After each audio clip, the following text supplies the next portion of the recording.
Genesis chapter 34. Now Dinah, the daughter Leah had borne to Jacob, went out to visit the women of the land. When Shechem, son of Hamor the Hivite, the ruler of that area, saw her, he took her and raped her. His heart was drawn to Dinah, daughter of Jacob. He loved the young woman and spoke tenderly to her. And Shechem said to his father Hamor, "Get me this girl as my wife." When Jacob heard that his daughter Dinah had been defiled, his sons were in the fields with his livestock, so he did nothing about it until they came home. Then Shechem's father Hamor went out to talk with Jacob. Meanwhile, Jacob's sons had come in from the fields. As soon as they heard what had happened, they were shocked and furious because Shechem had done an outrageous thing in Israel by sleeping with Jacob's daughter, a thing that should not be done. But Hamor said to them, "My son Shechem has his heart set on your daughter. Please give her to him as a wife. Intermarry with us, give us your daughters, and take our daughters for yourselves. You can settle among us, the land is open to you. Live it, trade in it, and acquire property in it." Then Shechem said to Dinah's father and brothers, "Let me find favor in your eyes, and I will give you whatever you ask. Make the price for the bride and the gift I am to bring as great as you like, and I'll pay whatever you ask me. Only give me the young woman as my wife."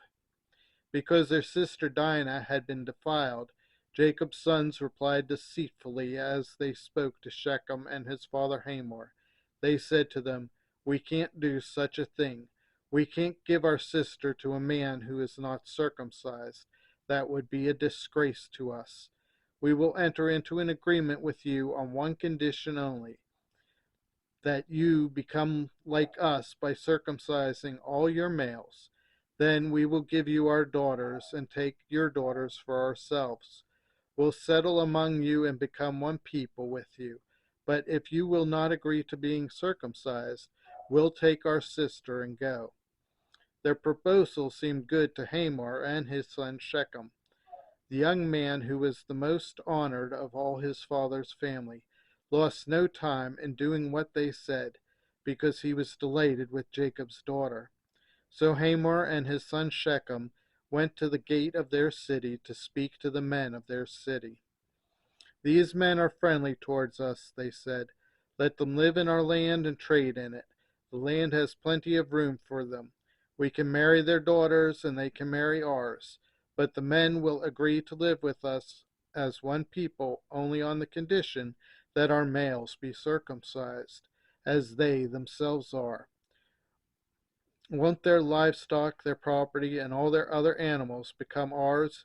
So let us agree to their terms, and they will settle among us." All the men who went out to the city gate agreed with Hamor and his son Shechem, and every male in the city was circumcised. 3 days later, while all of them were still in pain, two of Jacob's sons, Simeon and Levi, Dinah's brothers, took their swords and attacked the unsuspecting city, killing every male. They put Hamor and his son Shechem to the sword and took Dinah from Shechem's house and left. The sons of Jacob came upon the dead bodies and looted the city where their sister had been defiled. They seized their flocks and herds and donkeys and everything else of theirs in the city and out in the fields.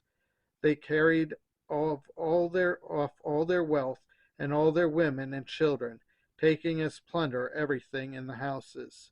Then Jacob said to Simeon and Levi, "You have brought trouble on me by making me obnoxious to the Canaanites and Perizzites, the people living in this land. We are few in number, and if they join forces against me and attack me, I and my household will be destroyed." But they replied, "Should he have treated our sister like a prostitute?"